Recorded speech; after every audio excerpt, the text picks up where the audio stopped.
दोस्तों तसव्वुर करें कि आपने कोई इंतहाई महंगी और जदीद तरीन चीज़ खरीदी है। एक ऐसी मशीन जो आपकी ताकत को कई गुना बढ़ा सकती है। लेकिन जब आप इसे इस्तेमाल करने लगते हैं तो पता चलता है कि इसका दिमाग और इसकी जान तो किसी और के हाथ में है। आप इसके बगैर कोई नया फीचर नहीं ला सकते, कोई नया हथियार नहीं लगा सकते।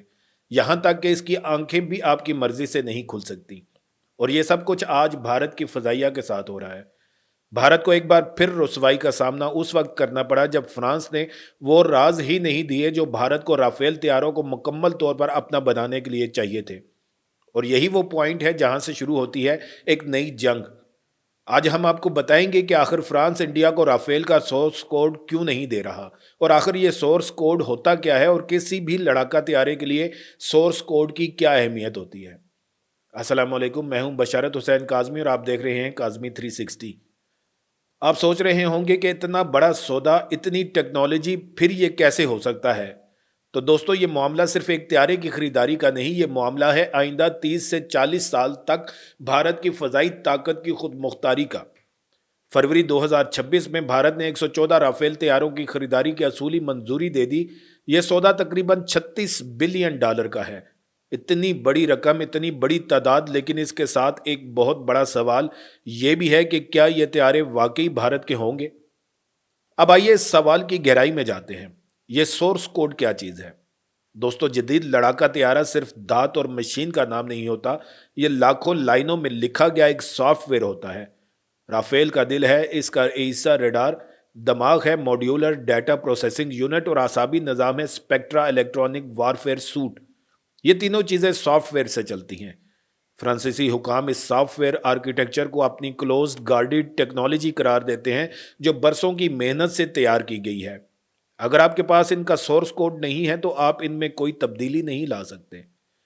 एक फ्रांसीसी बिजनेस पब्लिकेशन की रिपोर्ट के मुताबिक फ्रांस का मौकफ वाजे है कि वो स्पेक्ट्रा इलेक्ट्रॉनिक वारफेयर सूट और दीगर बुनियादी एवियोनिक्स से मुंसलिक सोर्स कोड मुंतकिल नहीं करेगा।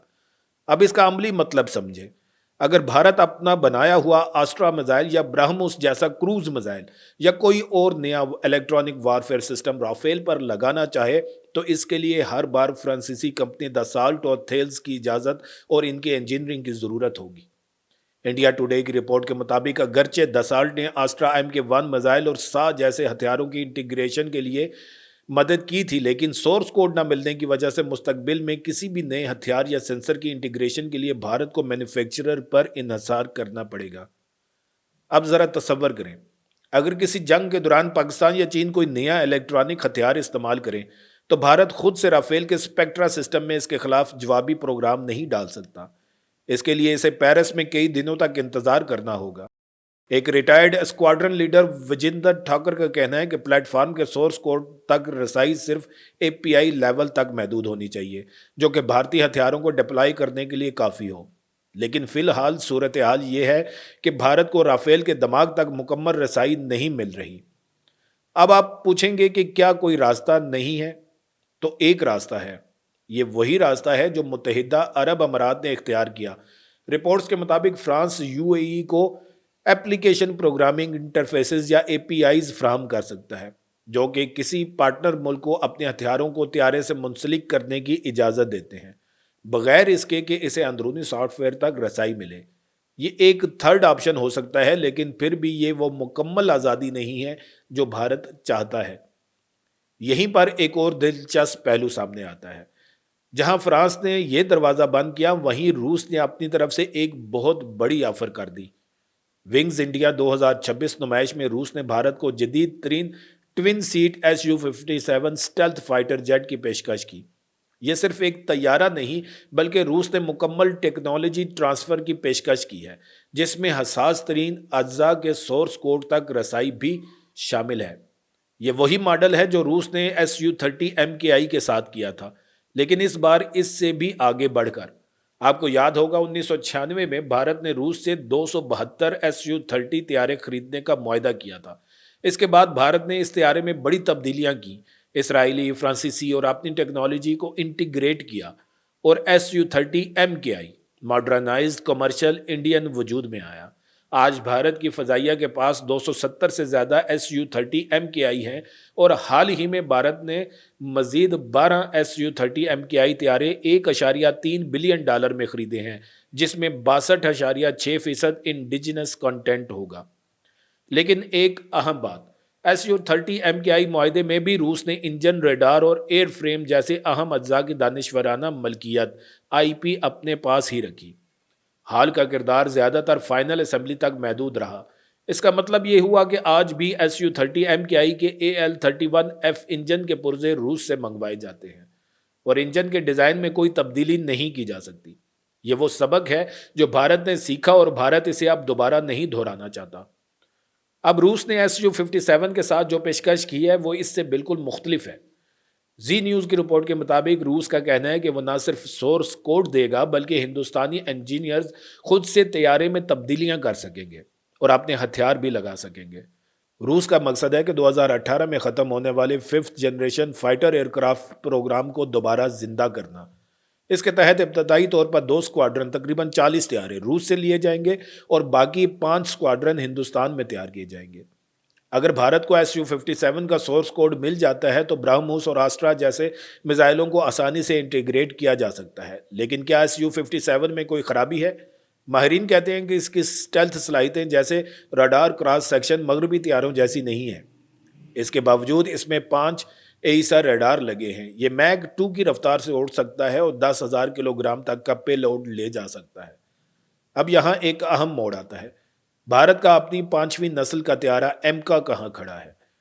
بزنس اسٹینڈرڈ کی رپورٹ کے مطابق ایمکا کا پہلا پروٹوٹائپ 2029 تک فلائٹ کرے گا اور اس کی انڈکشن 2035 تک متوقع ہے۔ اس کے MK2 ویریئنٹ کے لیے نیا انجن تو 2040 تک آئے گا، لیکن مسئلہ یہ ہے کہ 2030 سے 2035 کے درمیان بھارت کی فضائیہ کے جیگوار، MiG-29 اور میراج 2000 اسکواڈرن ریٹائر ہو جائیں گے۔ یہاں اعداد و شمار کو دیکھ لیں، بھارت کی فضائیہ کے پاس فی الحال 29 سے 31 فائٹر اسکواڈرن ہیں، جبکہ اس کی ضرورت 42 اسکواڈرن کی ہے۔ اس کے مقابلے میں چین کے پاس تقریباً 400 J-20 5ویں نسل کے اسٹیلتھ طیارے ہیں اور 2030 تک ان کی تعداد 1000 تک پہنچنے کا تخمینہ ہے۔ پاکستان بھی اپنی فضائیہ کو J-10C طیاروں سے جدید کر رہا ہے اور چینی J-35A اسٹیلتھ طیارے بھی بہت جلد پاکستانی فضائیہ کا حصہ بن جائیں گے۔ اس صورتحال میں Indian air chief marshal AP Singh نے خود کہا ہے کہ ایمکا کا ٹائم لائن 2028 میں پہلی پرواز اور 2035 تک انڈکشن حاصل کرنے کے قابل ہے۔ اب سمجھ گئے نا یہ پوری صورتحال کتنی پیچیدہ ہے؟ ایک طرف فرانس ہے جو شاندار ٹیکنالوجی دے رہا ہے لیکن خود مختاری نہیں دے رہا۔ انڈیا ٹوڈے کے مطابق رافیل کی F4 ویریئنٹ جو بھارت کو ملے گی، اس میں گیلیم نائٹرائڈ پر مبنی الیکٹرانک وارفیئر سسٹم اور جدید ترین AESA ریڈار ہوگا۔ لیکن اس کے ساتھ یہ شرط بھی ہے کہ بڑی اپ گریڈیشن کے لیے OEM کی منظوری ضروری ہوگی۔ لیکن دوسری طرف روس ہے جو مکمل ٹیکنالوجی ٹرانسفر کے ساتھ Su-57 دے رہا ہے۔ اور یہاں پر ایک اور پرانا زخم بھی ہے۔ یہ پہلا موقع نہیں جب فرانس اور بھارت کے درمیان ٹیکنالوجی ٹرانسفر پر اختلاف ہوا ہو۔ 2012 میں بھی medium multi role combat aircraft tender میں رافیل کو منتخب کیا گیا تھا، جس کے تحت 18 طیارے فلائی اوے کنڈیشن میں اور 108 طیارے حال کے ذریعے لائسنس کے تحت بنائے جانے تھے۔ لیکن 2015 میں یہ سودا اس وقت ختم کر دیا گیا جب لائبلٹی لاگت اور ٹیکنالوجی ٹرانسفر پر اختلافات سامنے آئے۔ اس کے بعد بھارت نے 2016 میں صرف 36 رافیل کا براہ راست سودا کیا۔ دوستو، آخر میں اب سوال آپ سے کہ بھارت اس ہزیمت سے بچنے کے لیے کون سی تدبیر اپنائے گا؟ اپنی رائے ہمیں کمنٹس میں ضرور بتائیں۔ اپنے دوستوں کے ساتھ اس ویڈیو کو شیئر اور چینل کو سبسکرائب کرنا نہ بھولیے گا۔ اس ویڈیو کو آخر تک دیکھنے کا بہت شکریہ۔ پھر ملیں گے ایک نئی ویڈیو کے ساتھ۔ اللہ تعالیٰ آپ سب کا حامی و ناصر ہو۔ پاکستان زندہ باد۔